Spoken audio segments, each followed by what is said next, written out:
حين التقيتك عاد قلبي نابضا،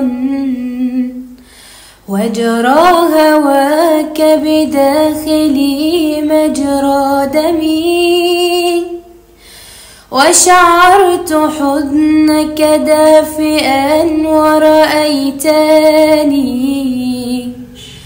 رغم الحياء أذوب فيه وأرتمي. قل لي أيا رجلا لأي قبيلة